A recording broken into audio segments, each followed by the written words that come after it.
Kaya naman Juice, rampa na!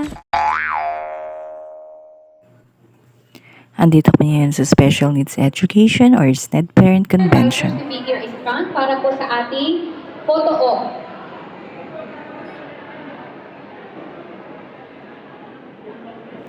And salamat din kasi isa ko sa mga invited.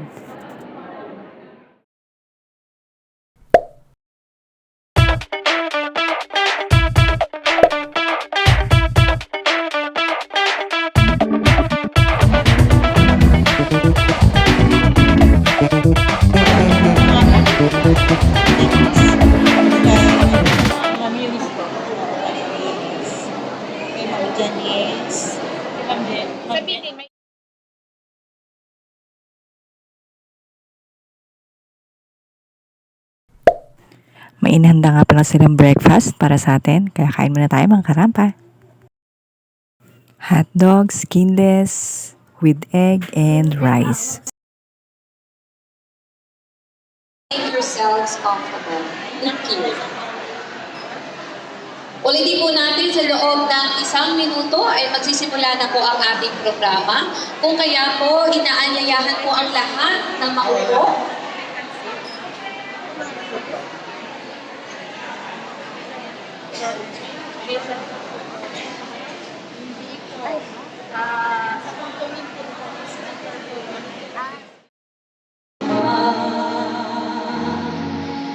Laring mo ang iwanan ng silangan sa anumang bayan o lungsod. Maging di mo hinagaan ka.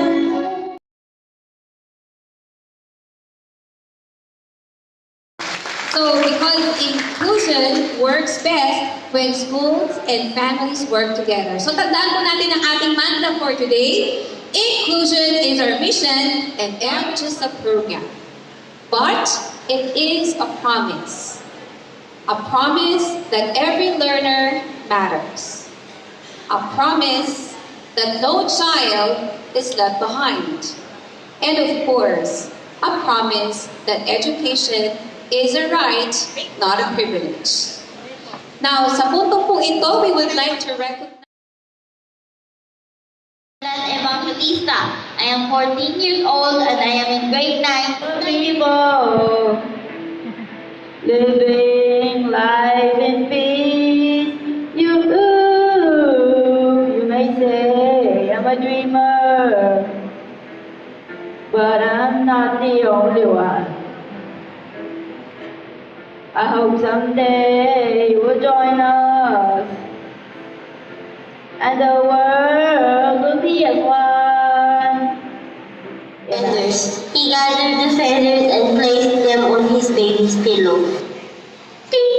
This made the pillow soft and comfortable. It also made the boy have unusual strength. They cannot explain this unusual strength, but they seem to understand that their boy is bound to be great. The boy grew and became a leader of Kamarag. Kamarag is the modern-day Echage and the home of the Yogads and some Ilonggots, Igorots, kindness and contentment. However, one day, invaders arrived wanting to control the trade as well as the rich natural resources of the region.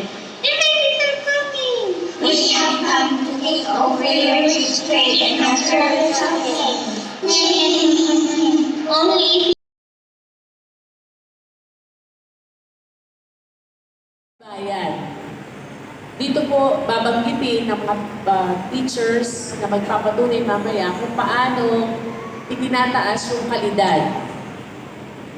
Kung alam niyo lamang po paano magtunggalian itong mga PSDS na ito, paghili ng mga guro para maging sapat ang mga guro maggagabay sa inyong mga anak, kung paano sila magtunggali sa ating mga LGU para mabigyan kayo ng mga materyales, repair ng building at iba pa. So,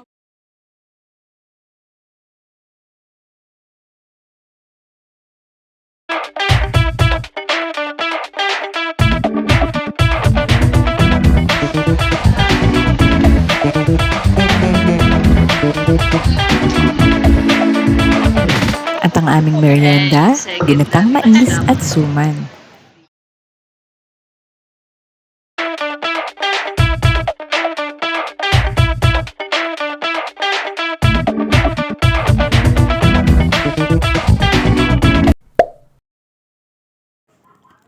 ang aming lunch.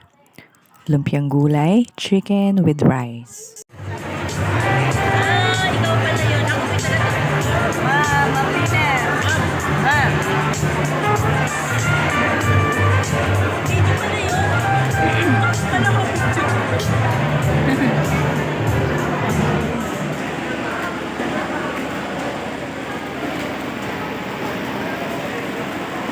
Sige po, inaanyayahan po natin. Tayong panahon mamaya, no? Around 5:30, sunset po. Dito po sa may Los Baños, sa may evacuation center. Yung old, dati po old municipal. So, para po sa mga hindi pa po nakakapag-register, please seek assistance. Please ask assistance from our TWG. The TWG table is located on the left side of this area. I guess for our speakers, may we ask the presence of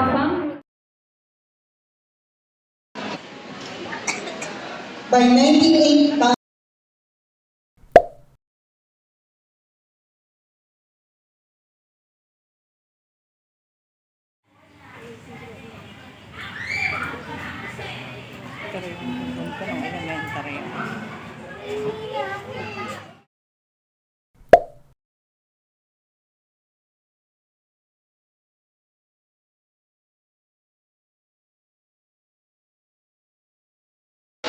Mami, dito daw po.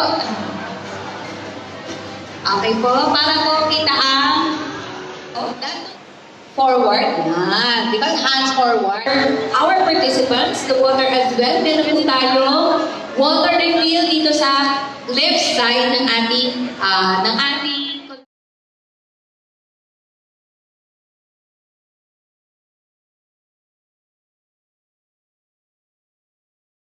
Ang hirap pagsamasamahin. Pero sa bawat sasabihin ko, Huwag mga anak nyo ay wala pa doon sa age na yun, do something. Lahat ng resources nyo, because that is the best time that you can only consider 50% of the potential. Yung 100% of the potential, nakukuha yan when 6 years old. Kaya lang wala ko naman. So, pinabayaan lang nyo sa bahay. Diba? So, at least,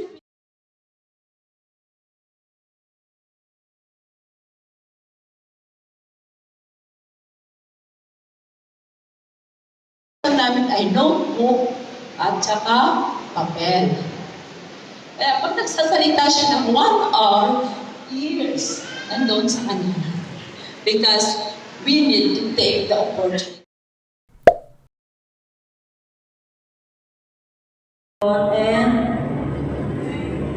And discovery.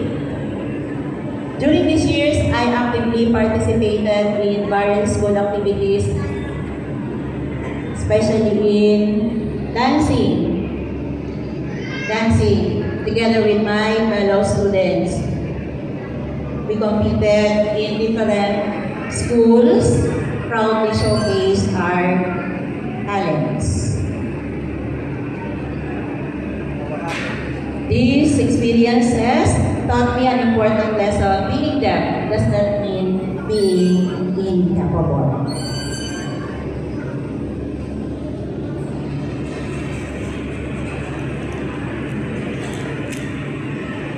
We may communicate differently, but our abilities, dreams, and passion are just as strong.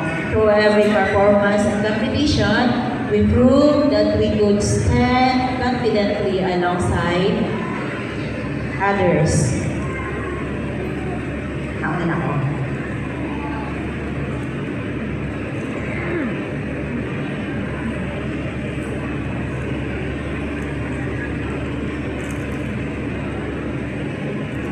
Despite the many challenges, I persevered and successfully completed my high school education. I thank the Lord for His constant guidance, strength, and grace throughout my journey.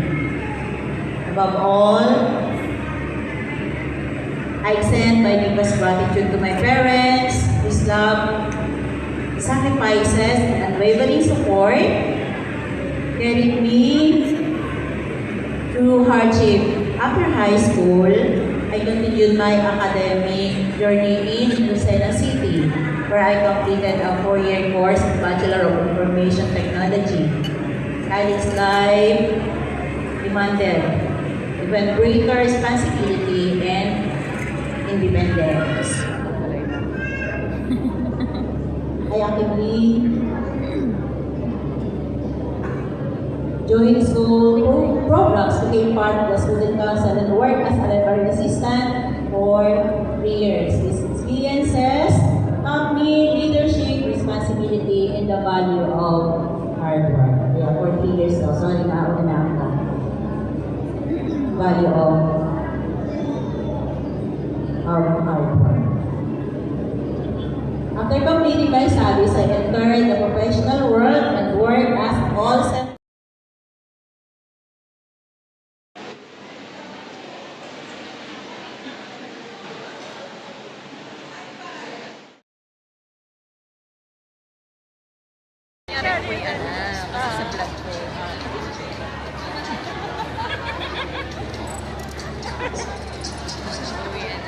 Ito tayo ng may certificate tayo.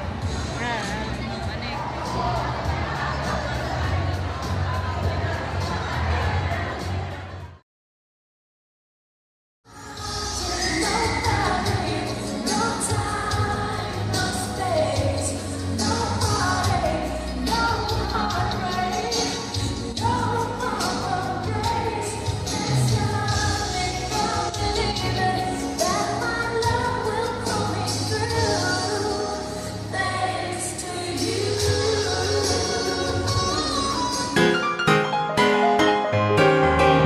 Rampa na!